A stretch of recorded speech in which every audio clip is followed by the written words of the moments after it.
for the guys down there at Spencer Briggs. Yep. Having a good time? Yeah, it's amazing. The team are so cool. They're so lovely, all of them. They help out so much, and they just want to encourage me to enjoy myself. You know, even though I find it quite difficult, it's obviously something completely different for me, and it is, especially this track, like, amazing track. I've come here a lot and I've watched people race it. I didn't quite realise how hard it is out there. And you can see with these guys are so quick, how fast they go around these corners.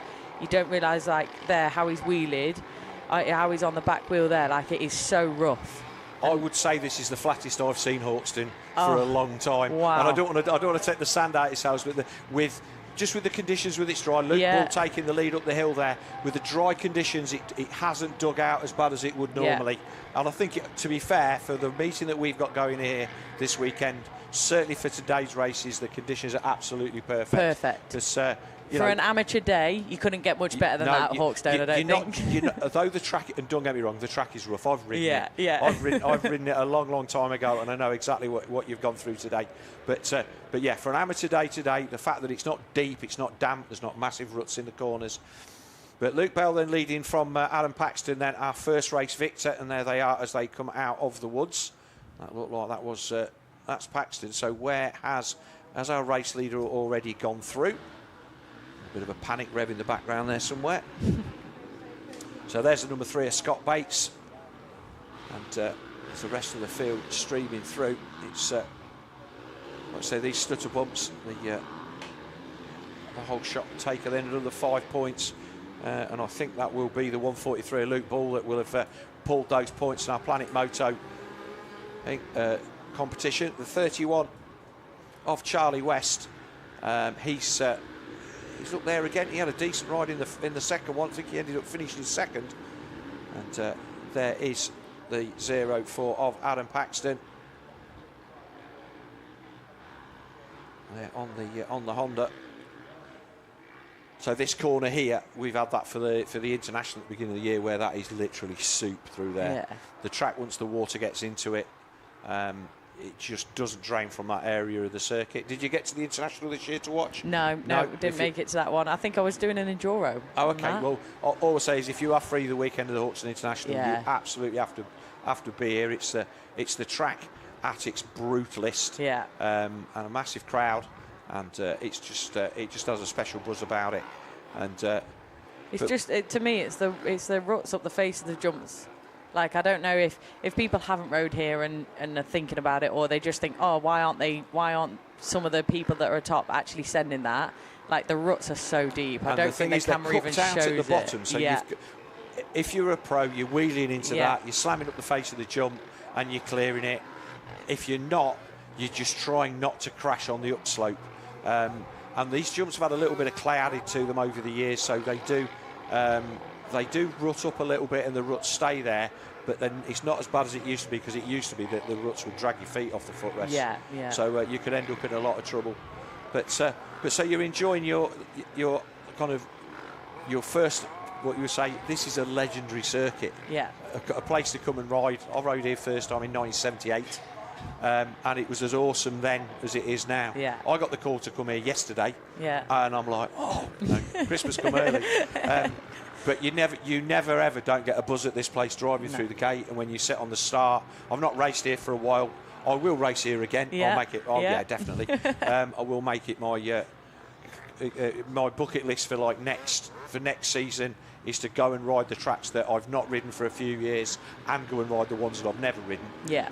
But certainly coming here, and the Honda Cup, great championship, really enjoying it. Yeah. I mean, without that, I'm not sure I would have ever done something like this. You know, you look at yourself and I go, oh, I can't do that. I'm not good enough to do that. There's no way I can get out there. But thanks to everyone here that has encouraged me, and the team at Fastest 40 said, yep, come on, Anya, you can do this. Get in there, try it out. S. Briggs lot, they literally encouraged me so much to do it. They're like, come on, just go out there and have fun. I've got out there. I've got to admit, Fox Hills, I was pretty scared. I've never ridden Fox Hills. I was pretty scared there. It's not on my bucket list. I've watched there enough to know that I don't need to ride there. Yeah. So if you've raced Fox Hills, the hat that I've not got on, I will doff my cap to you on that one. Because racing Fox Hills, that is that's one of the most daunting tracks in the world. I mean, obviously Jeff, he's raced that at GP level against the best guys in the world. But just riding, pardon? Yeah, no, you have. But the track on its own is just mind-blowing. How difficult it is. Yeah, and honestly, all the tracks we've been to have been the same. You know, to be able to race them with these guys, and even the amateurs, like the skill level that they're at is just amazing. And to be able to put it on for amateurs, it's that level to get you up to the next level of pro. And you know, watching these guys.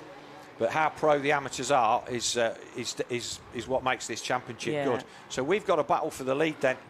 Battle for second. And we're looking at Christopher and the number 31 of Charlie West. And West is looking a bit racy here. Pulls up, reaches up for a roll-off, because can't do tear-offs this day. So it is Christopher that's made the pass for second place then on that lap. The battle that has been going on.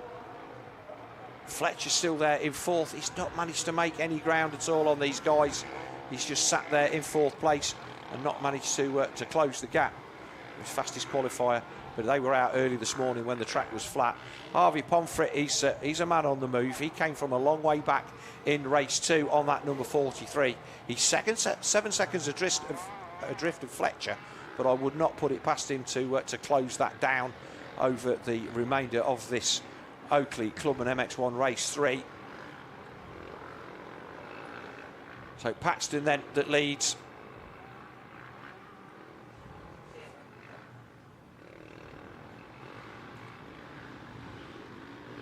It's one of them tracks that you guys will probably remember as well, that it's so tiring. So by the time you've got to this third one, like, you can see how some of them are trying to go for that pass or trying to defend as well, and you see they're tired at the same time. The track's also quite gnarly, not as gnarly as maybe sometimes it could be, but with the heat as well, we're very lucky today. It's actually not been too hot, as it We've could got have some been decent cloud cover, definitely. Yeah, it could have been a lot worse, but the mugginess is still there. So to watch these guys, you know, the speed they do go, and they're now all challenging for that first, second, third and fourth, and really battling with each other, I can feel for them.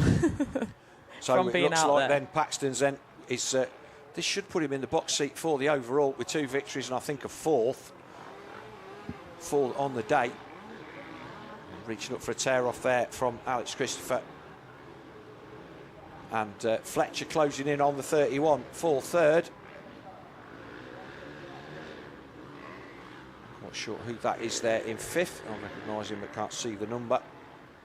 We'll get the live timing up on that one. We'll get them as they come across the line. But yeah, the track itself, like I say, we've had a little bit of track maintenance just to take the ruts out of the faces of the jumps through today, or a little bit of a kick there. But that's definitely made it easier. But our race leader not getting over the tabletop.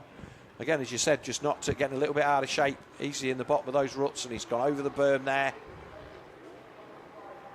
He's actually losing his rhythm a little bit here. It's going to give Christopher a chance to come back at him as they come across the line. It almost looks like he's just hit a bit of a brick wall. So is the 240 of Alex Christopher going to have another go at him? They go round the back of pit lane. So Charlie West there in third, Fletcher fourth, Pomfret in fifth, Prost in a few seconds, so 7 seconds the gap for Pomfret that time, so a couple of seconds out the gap. I think he's just going to run out of time as they get to the latter end of this race. You've still got one more to go. What's your goal today? Where do you expect to finish?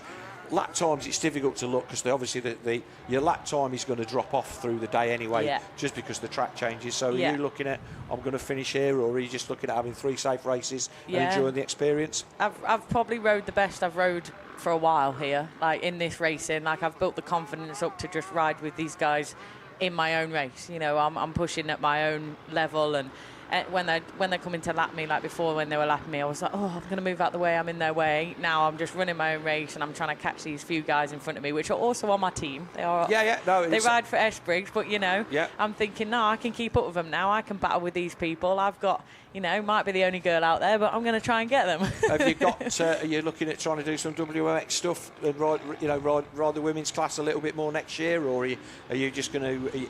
with everything else that you've got going on, is just kind of picking your events and coming and doing what you can. Spreading yourself thinner a little bit and getting across a lot of stuff. Is that a better way to do it, do you think? Yeah. I've not really thought of it at the minute, but hopefully I'll decide soon. But this is getting quite close up here, isn't it? Sorry, I was trying to think what I was talking about, but I was watching that. Yeah. They're getting quite exciting here. I'm really interested in what you've got to say, but we've got a race going on. We don't have enough time between the races to get people in. It's a tight programme here, and there's a pass as well. So that's a pass for third and fourth. So third and fourth, then that's a change. Fletcher goes through. He takes that position from the 31 of